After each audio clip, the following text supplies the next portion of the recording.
అందరికీ very very good morning. ఆంధ్రప్రదేశ్కి పట్టినటువంటి పత్రిక ఉగ్రవాదం.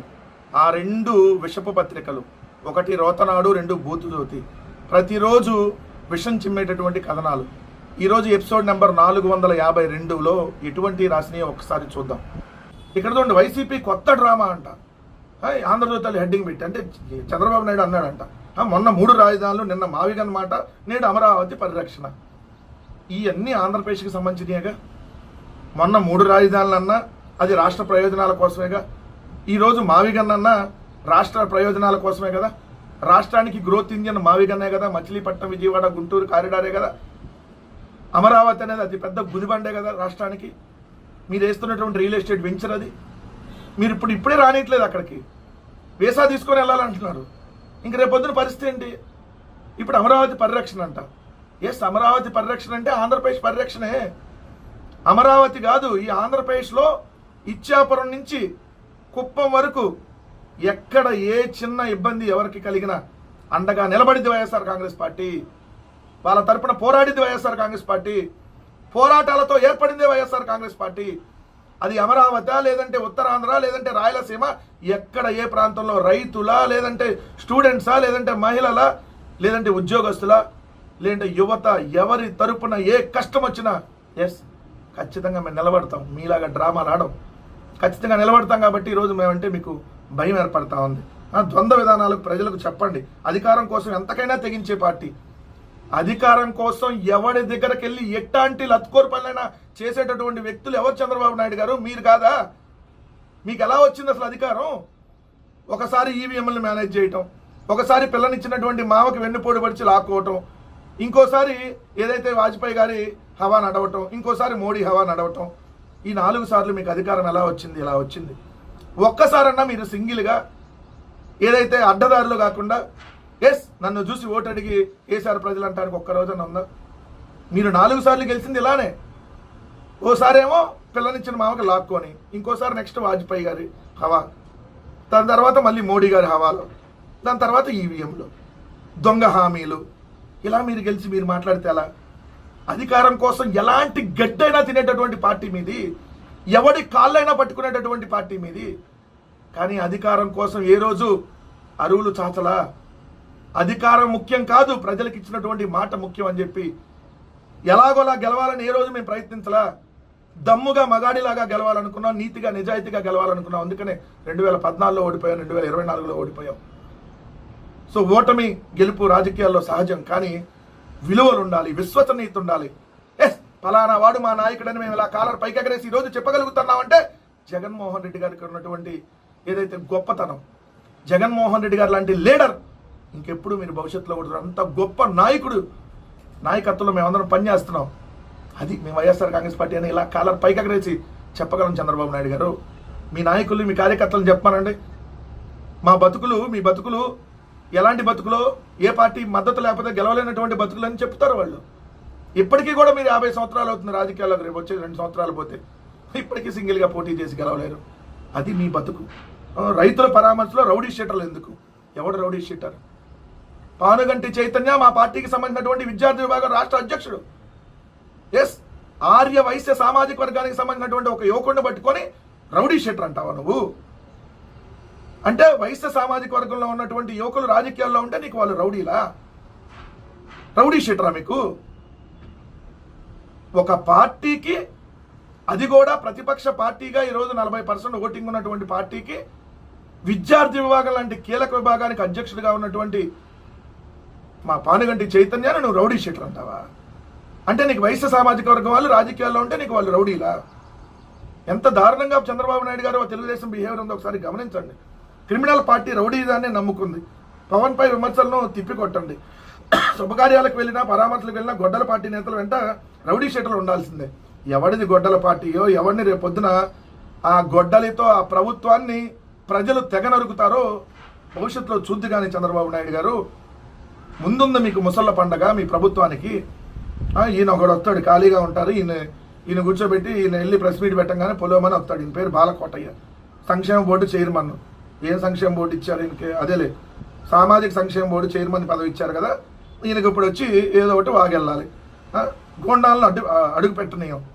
ఎవడు గోండాలని నువ్వు బిహేవ్ చేసే తీరు చూస్తే ఎవడు గోండా అంటారు? ఈయన గురించి టైం వేస్ట్లే కానీ ఈయన పెద్ద అంత సీన్ లేదు. ఇంకోటి, దేశవ్యాప్తంగా వివిధ పుణ్యక్షేత్రాల్లో నదుల నుంచి పవిత్రమైన మట్టి నీళ్లు తీసుకొచ్చి ఈ ప్రాంతాన్ని పునీతం చేశాం. చెంబుడు నీళ్లు గుప్పెడు మట్టి మా మొహాన్ని ఇసిరేశారని ఆ రోజు సిగ్గు లేకుండా ఎట్లా చెప్పావు చంద్రబాబు నాయుడు గారు? అసలు నోరు తెస్తే ఒక్కరోజన్నా ఖచ్చితమైన మాటలు ఉంటాయి అనేది కొద్దిగా సిగ్గు ఉండాలి కదా. అనితపై అమర్నాథ్వి అసభ్యకర వ్యాఖ్యలు. అవునా? ఇది మేకప్ అంటే అసభ్యకర వ్యాఖ్యల? మరి మీరు భారతమ్మ గారి గురించి, విజయమ్మ గారి గురించి ఇదే అనిత గారు మాట్లాడిన మాటలు అవి సభ్యకరమైన మాటలా, అసభ్యకరమైన మాటలా? అప్పుడెందుకు నోరు మెదపలేదు చంద్రబాబు నాయుడు గారు? అమ్మ అనేటటువంటి పదానికి చెత్త అర్థం తీసినటువంటి ఈ మహిళ హోంమంత్రి, ఇప్పుడు హోంమంత్రి ఇచ్చారు, అంతకుముందు మీ తెలుగుదేశం పార్టీ మహిళా అధ్యక్షురాలు.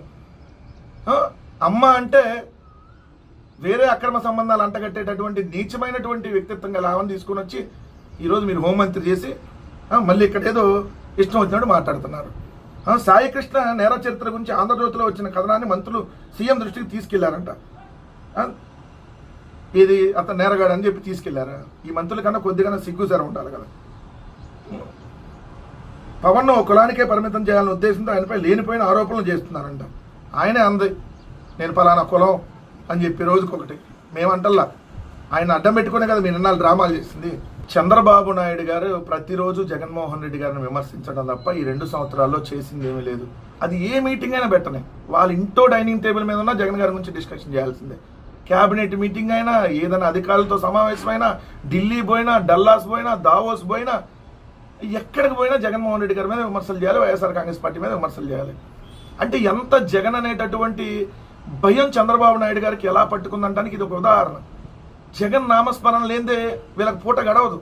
దేశవ్యాప్తంగా సంచలనం సృష్టించినటువంటి విజయవాడ కృష్ణలంక లాకప్ డెత్, ఏదైతే కాపు సామాజిక వర్గానికి సంబంధించినటువంటి సాయి కృష్ణ అనేటటువంటి యువకుడిని అత్యంత క్రూరంగా హింసించి అతని ఫోన్లో డేటాని మొత్తానికి డిలీట్ చేసేసి అతన్ని ఎన్ని రోజులు ఎలా చిత్రహింసలు గురి చేశారో కూడా ఇప్పటి వరకు బయటకు ఆధారాలు రానియకుండా ఏదైతే పూర్తిగా 32 టెరాబైట్స్ అంటే 32 టెరాబైట్స్ సంవత్సరం పాటు ఉన్నటువంటి సీసీ ఫుటేజ్ని ఏదైతే సిఐ నాగరాజ్తో పాటు మరికొంతమంది కలిసి దాన్ని డిలీట్ చేసి అదేవిధంగా అక్కడ ఫార్మాట్ కూడా చేసి ఈ పైనటువంటి ఉన్నతాధికారులకి తెలిసే ఇవన్నీ జరిగినాయి అన్నటువంటి వినిపిస్తున్నా కూడా ఇప్పటి వరకు ఈ కేసులో ఒక్క 1% కూడా పురోగతి లేదని చెప్పాలి. ఎందుకంటే సిట్ రిమాండ్ రిపోర్ట్లోనేమో లాకప్ డెత్ అని రాశారు, కానీ లాకప్ డెత్ జరిగితే ఎప్పుడు జరిగింది, ఎక్కడ జరిగింది, ఎలా జరిగింది, మోటివ్ ఏంటి, దాని శవాన్ని ఎక్కడ పారేశారు, దాన్ని శవాన్ని దహనం చేస్తే ఆ బూడిద ఎక్కడ ఉంది, ఈ ఇన్ఫర్మేషన్ ఇప్పటి వరకు లేదు. ఎఫ్ఐఆర్ అయింది 17వ తారీఖు, ఈరోజు మనం వీడియో చేస్తుంది 30వ తారీఖు. సో దీంట్లో సాయి కృష్ణ కేసులో 2 లొంగుబాటు అని చెప్పి ప్రజెంట్ అప్డేట్స్లో ఏసీపీ ఎదుట హెచ్సీలు అంటే హెడ్ కానిస్టేబుల్ అశోక్, నాని హాజరు, సిట్ కార్యాలయానికి తీసుకెళ్లి అప్పగించిన ఏసీపీ. 3 రోజులుగా 2 అజ్ఞాతంలోకి, కేసులో నిందితులుగా చేర్చిన సిట్టు. అజ్ఞాతంలో ఉన్న హెడ్ కానిస్టేబుల్ కె అశోక్, జంగం నాని సోమవారం సాయంత్రం విజయవాడలో ప్రత్యక్షమయ్యారు. ఆటోలో ఇద్దరు కలిసి వెళ్ళిపోయారు, 2 కలిసి వచ్చారు. సూర్యారావుపేట పోలీస్ స్టేషన్ వద్దకు చేరుకున్నారు. మొదటి అంతస్తులో ఉన్న దక్షిణ మండలం ఏసీపీ మానస కార్యాలయానికి వెళ్లి ఆమె ఎదుట లొంగిపోయారు. 10 నిమిషాల్లో ఆమె వాహనంలో 2 సిట్ కార్యాలయానికి తీసుకెళ్లారు. అక్కడ సిట్ అధికారులకి అప్పచెప్పారు. ఇంకొక వార్త దీనికి సంబంధించి ఏంటంటే ఇన్స్పెక్టర్ నాగరాజుకి ఇంటి భోజనం, సీసీ ఫుటేజ్పై విచారణ 3కు వాయిదా, హెబియస్ కార్పస్ పిటిషన్పై 15కు విచారణ వాయిదా. దారుణం. సాయికృష్ణ అదృశ్యం కేసులో తల్లి విజయలక్ష్మి దాఖలు చేసిన హెబియస్ కార్పస్ పిటిషన్పై విచారణ జూలై 15కు వాయిదా పడింది. సోమవారం హైకోర్టు సమయం ముగియడంతో విచారణ సాధ్యపడలేదు. దీంతో విచారణను వాయిదా వేస్తున్నట్టు జస్టిస్ రవినాథ్ తిలహరి, జస్టిస్ సుబేందు సెమంతలతో కూడిన బెంచ్ ప్రకటించింది. యాక్చువల్లీ హెబియస్ కార్పస్ రిట్టేసింది మే 5వ తారీఖున. మే 5 వేస్తే దాన్ని మళ్ళీ 15కు వాయిదా, 15 నుంచి 29కి వాయిదా, 29 నుంచి నెక్స్ట్ మంత్ అంటే జూలై 15కి మళ్ళీ వాయిదా పడింది. మరి ఇన్ని రకాల వాయిదాలు పడతా ఉంటే ఇంక ఇది ఎప్పుడు తెలియదు అనేది చూడాలి. 2 సాయికృష్ణ చూడలేదన్న హెడ్ కానిస్టేబుల్ నాని, వాహ్వా క్యా బాత్. మీరు హెడ్ కానిస్టేబుల్, పోలీస్ స్టేషన్లో మీరు హెడ్ కానిస్టేబుల్గా ఉండి అతను పోలీస్ స్టేషన్కి తీసుకొని వస్తే హెడ్ కానిస్టేబుల్ చూడలేదంట. హెడ్ కానిస్టేబుల్ నాని చూడలేదంట అతన్ని. అధికారుల ప్రశ్నలకు నోరు విప్పని ఇంకో head constable Ashok Krishnalanka police స్టేషన్లో క్రైము రౌడీ షీటర్ల బాధ్యతలు చూసే కానిస్టేబుల్ బాబురావు సాంబయ్యను సిట్ అధికారులు విచారిస్తున్నారు. మే 5వ తేదీన ఏం జరిగిందని అడిగితే సాంబయ్య తనకి ఏమీ తెలియదు అన్నాడు. అవునవును, మౌనం దాలుస్తారు, తనకు తెలియదని అంటారు, తనకి ఏమీ తెలియదు అంటారు, మళ్ళీ గట్టిగా మౌనం దాలుస్తారు, చూడలేదంటారు. ఇలా ఉందండి మన విచారణ, సిబిఎన్ విచారణ ఇది. అందుకనే సిబిఐ విచారణకి ఇస్తే ఎవడు చూశాడో, ఎక్కడ చూశాడో, ఎలా చూశాడో, ఏం చేశారో మొత్తం వస్తుంది.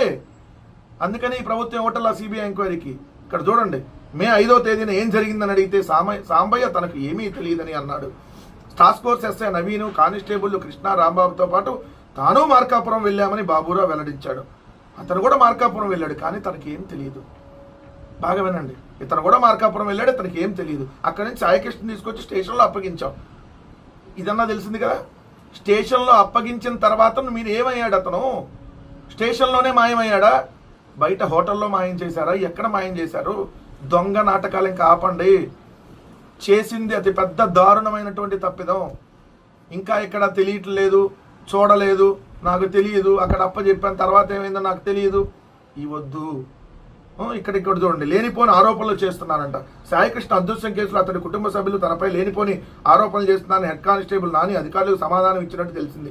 స్టేషన్లో పనిచేసే ఒక ఎస్ఐ తాను చెన్నైలో ఉన్న నిందితుడిని పట్టుకోవడానికి వెళ్ళామని వివరించాడు. అశోకుడి మౌనం. అశోకుడి అసలు ఎట్టింగ్ ఎలా పెట్టింది చూడండి. ఆంధ్రజ్యోతి 2 పేకాలెట్టంట వాళ్ళని, ఈ పత్రికలు కూడా. విచారణలో మరో హెడ్ కానిస్టేబుల్ అశోక్ మాత్రం కొన్ని ప్రశ్నలకు సమాధానం చెప్పి ఎక్కువ ప్రశ్నలకు మౌనం వహించినట్టు విశ్వసనీయ సమాచారం. ఇదేం లేదండి, ఆల్రెడీ కేసు అయిపోయింది. శవం దొరకదు, బూడెది దొరకదు, రాసుకోండి మీరు. ఈ చంద్రబాబు నాయుడు ఇన్వెస్టిగేషన్ టీం చేస్తే అందరినీ తప్పించేస్తారు. వీళ్ళకు కూడా 90 రోజుల్లో బెయిల్ వచ్చేస్తాయి. ప్రశాంతంగా మళ్ళీ హాయిగా సంపాదించినటువంటి డబ్బులతో విలాసవంతమైన జీవితం గడుపుతారు వీళ్ళు. ఆ తల్లికి మాత్రం బూడిది కూడా దొరకకుండా చేశారు అక్కడికి. ఇదండి మన చంద్రబాబు నాయుడు ప్రభుత్వంలో చంద్రబాబు నాయుడు ఇన్వెస్టిగేషన్ టీం ఆధ్వర్యంలో చంద్రబాబు నాయుడు పోలీసులు చేసిన తప్పుకి చంద్రబాబు నాయుడు పోలీసులే విచారణ చేస్తుంటే ఇంకా చంద్రబాబు నాయుడు ప్రభుత్వంలో ఏ విధంగా న్యాయం జరిగిందో మీరే చెప్పండి. అశోక్ గజపతిరాజు గారు నిజంగా ఈ వయసులో రాజకీయాల కోసం ఎంతగా దిగజారుతాడని అనుకోలే. ఎందుకంటే ఆయన గవర్నర్ పదవి ఇచ్చారు అక్కడ, గోవా గవర్నర్. అయినా కూడా ఆయన ఇక్కడ విజయనగరం వచ్చి ఇక్కడ జగన్మోహన్ రెడ్డి గారిని, వైఎస్ఆర్ కాంగ్రెస్ పార్టీ గత ప్రభుత్వాన్ని విమర్శలు చేయాలి. ఈయన స్థలం అంటే ఎవడో కబ్జా చేశాడంట. ఈయన 4 ఏళ్ళుగా ఏమైనా నిద్రపోయా? కబ్జా చేస్తే 4 ఏళ్ళుగా నిద్ర ఏమైనా పోయారా? 2 ఏళ్ళుగా మీ ప్రభుత్వమే కదా అధికారంలో ఉంది.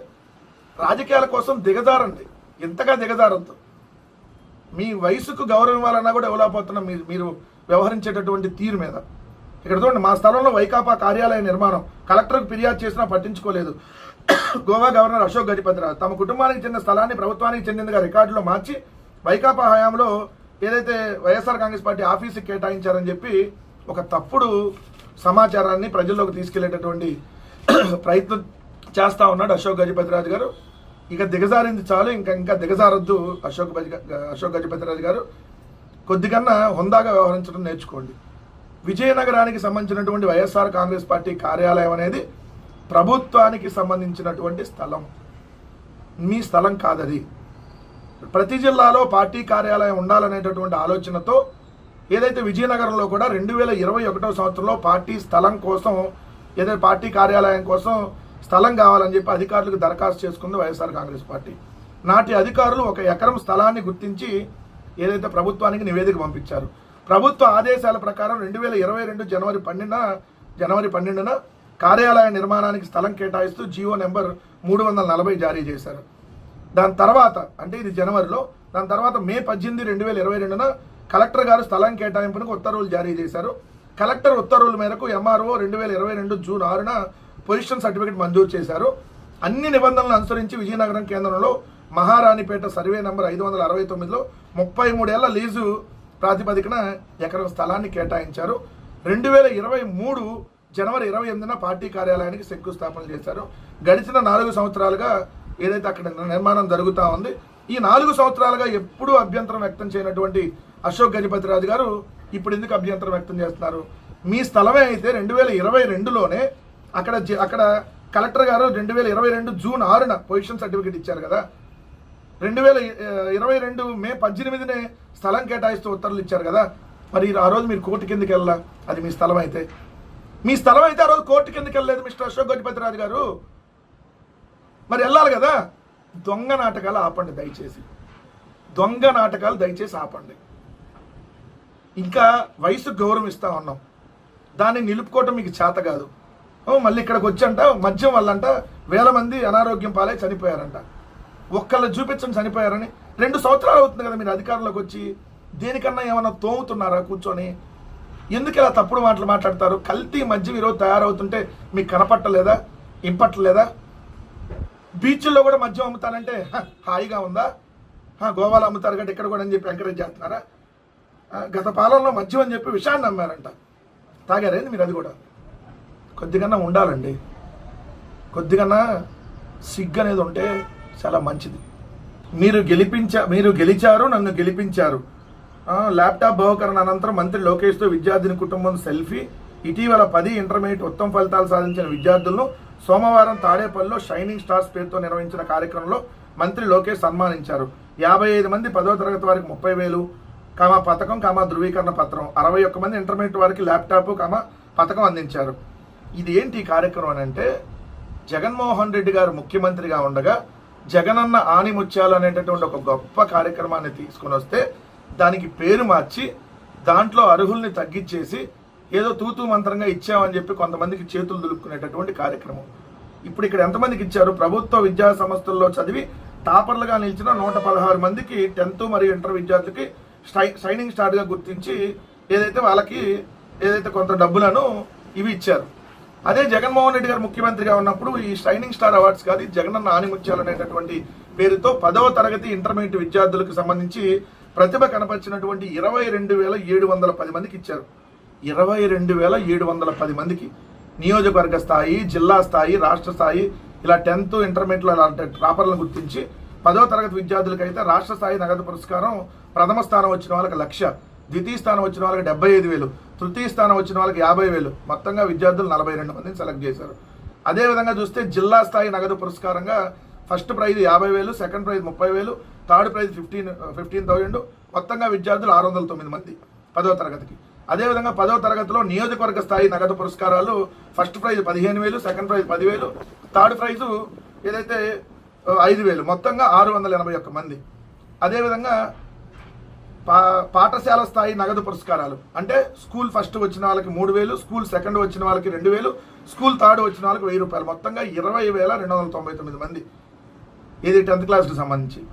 ఇంటర్ విద్యార్థులు చూస్తే రాష్ట్ర స్థాయి గ్రూపుల వారీగా టాపర్స్కి 1,00,000 రూపాయలు చొప్పున 26 మందికి, జిల్లా స్థాయిలో గ్రూపుల వారీగా టాపర్స్కి 50,000 చొప్పున 391 మంది, నియోజకవర్గ స్థాయిలో గ్రూపుల వారీగా టాపర్స్కి 15,000 చొప్పున 662 మందికి, మొత్తంగా విద్యార్థులు చూసుకుంటే ఏదైతే మొత్తం 22,710 మందికి విద్యార్థులకు సంబంధించి ఏదైతే 10th కానీ ఇంటర్మీడియట్ కానీ కలిపి 22,710 మందికి జగనన్న ఆనిముత్యాల పేరుతో వాళ్ళకి ప్రైజులు ఇచ్చారు, పథకాలు, ప్రైజులు. కానీ ఇప్పుడు ఆ సంఖ్య దారుణంగా తగ్గించేసి 116 మందికి ఇచ్చి 116 మందికి ఇచ్చి పండగ చేసుకోండి అంటున్నారు. ఇదేనా మీరు గెలిచారు, నన్ను గెలిపించారంటే? మీరు ఎప్పుడు గెలుస్తున్నారు ఏదైతే దొంగదారిలో గెలుస్తున్నారు, విద్యార్థులు మాత్రం మోసగిస్తూ ఉన్నారు. ఇదైతే క్లియర్. ఇదండి, పథకాలకు పేరు మారుస్తారు, ఆ పథకాల్లో కోత విధిస్తారు. ఇది కూడా చూస్తే అర్థమైంది కదా. పిల్లల విషయంలో కూడా ఇంత దారుణంగా నారా లోకేష్ ఈ ప్రభుత్వం వ్యవహరిస్తుందంటే ఇంకా వాళ్ళ విజ్ఞతకి మనం వదిలేద్దాం. ఈ ప్రభుత్వం రాగానే ప్రభుత్వ స్థలాలని 99 పైసలకు అమ్మేయటం, ప్రభుత్వ మెడికల్ కాలేజీని 100 రూపాయలకు అమ్మేయటం, పోర్టుల్ని, ఫిషింగ్ హార్బర్ని, ఫిష్ ల్యాండ్ సెంటర్ని అమ్మేయటం, ఏదైతే విలువైనటువంటి ఆర్టీసీ స్థలాలని డిపోల్ని ప్రైవేట్ వాళ్ళకి ఇచ్చేయటం, టూరిజం హోటల్ని ప్రైవేట్ వాళ్ళకి ఇచ్చేయటం, ఆఖరికి రిషికొండలో 9 ఎకరాలు ప్రైవేట్ వాళ్ళకి కేటాయిస్తా నిర్ణయం తీసుకోవటం, రిషికొండలో జగన్మోహన్ రెడ్డి గారు కట్టినటువంటి ప్రభుత్వ భవనాలను కూడా ప్రైవేట్ వాళ్ళకి ఇచ్చేయాలని నిర్ణయం తీసుకోవటం, ఇలా ప్రతి దాన్ని ప్రైవేట్ వాళ్ళకి ఇచ్చేటటువంటి కార్యక్రమానికి ఎలా శ్రీకారం చుట్టారో ఇప్పుడు ఇక్కడ రామాయపట్నం, మచిలీపట్నం పోర్టుల పరిధి తగ్గింపు. ఎందుకు ఈ పోర్టుల పరిధి తగ్గించారు? ఆ స్థలాలను ప్రైవేట్ వాళ్ళకి ఇవ్వటానికి. ఆ పక్కన ఉన్నాయి. ఇప్పుడు ఈ స్థలం చూడండి, రామాయపట్నం పోర్టు 51 కిలోమీటర్ల విస్తీర్ణంలో ఉంటే దాన్ని 15 కిలోమీటర్లకు తగ్గించేశారు. అంటే ఆ 15 కిలోమీటర్ల వరకు అక్కడ నుంచి దాన్ని ఆనుకొని ప్రైవేట్ వాళ్ళకి ఇచ్చేస్తారు. అలానే మచిలీపట్నం పోర్టు పరిధి 64 కిలోమీటర్ల విస్తీర్ణం నుంచి 15 కిలోమీటర్లు తగ్గించారు, కేవలం 15 కిలోమీటర్లకి. అంటే ఆ మిగిలిన ప్రైవేట్ వాళ్ళకి ఇచ్చేసుకోవడం, ఎటు పోర్టులు ప్రైవేట్ పరంగా ఇచ్చేస్తారు రామాయపట్నం ఇవన్నీ. సో ఎంత దారుణమైనటువంటి పరిస్థితులు ఈ ప్రభుత్వం వచ్చి నాకు ఉన్నాయో చూడండి. అన్ని ప్రైవేట్ పరం చేస్తూ దాంట్లో ఏం మెన్షన్ చేశారు జీవోలో అని చూస్తే ఇంత స్థలం అవసరం లేదంట పోర్టులకి ఇంత స్థలం అవసరం లేదంట. మీ పార్టీ ఆఫీసులకు కావాలా చంద్రబాబు నాయుడు గారు? మీ పార్టీ ఆఫీసులకు కావాలి, మీరు ఉండటానికి కావాలి పెద్ద పెద్ద స్థలాలు, బట్ పోర్టులకు అయితే అంత అవసరం లేదంట. అది జీవోలో పెట్టారు. సో అన్నీ ప్రైవేట్ వాళ్ళకే. గవర్నమెంట్ ఆఫ్ ఆంధ్రప్రదేశ్ లేదు, ఈరోజు ఉంది ప్రైవేట్ ఆఫ్ ఆంధ్రప్రదేశ్. ఇది ప్రైవేట్ ప్రదేశ్ అయిపోయింది. ఇది గవర్నమెంట్ ప్రదేశ్ కాదు, గవర్నమెంట్ ఆఫ్ ఆంధ్రప్రదేశ్ కాదు, అన్ని ప్రైవేట్కి. నీకు నీకు నీకు క్యాష్ రాజేష్ లోకేష్, డబ్బు కొట్టు క్యాష్ కొట్టు రాజేష్కి, రాజేష్ తీసుకెళ్ళి లోకేష్ కొడతాడు. నీకు ఎక్కడ కావాలంటే అక్కడ, బెంజ్ కావాలా, లేదంటే జిన్ను కావాలా, స్టీల్ ప్లాంట్ కావాలా, భోగాపురం ఎయిర్పోర్ట్ పక్కన కావాలా, ఆర్టీసీ బస్టాండ్ విజయవాడ పక్కన కావాలా, రామాయపట్నం పోర్టును ఆనుకొని కావాలా, లేదంటే పోర్టే కావాలా, లేదంటే మీకు అన్నట్టు జువల ఫిషింగ్ హార్బర్ కావాలా, హార్బర్ని ఆనుకొని ఉన్నది కావాలా, 99 పైసలకు కావాలా, 100 రూపాయలకు కావాలా, లేదంటే ఎంతకు కావాలి చెప్పు, లేదంటే ఆల్ ఫ్రీగా కావాలా. ఇదండి పరిస్థితి. అమ్మకానికి ఆంధ్రప్రదేశ్.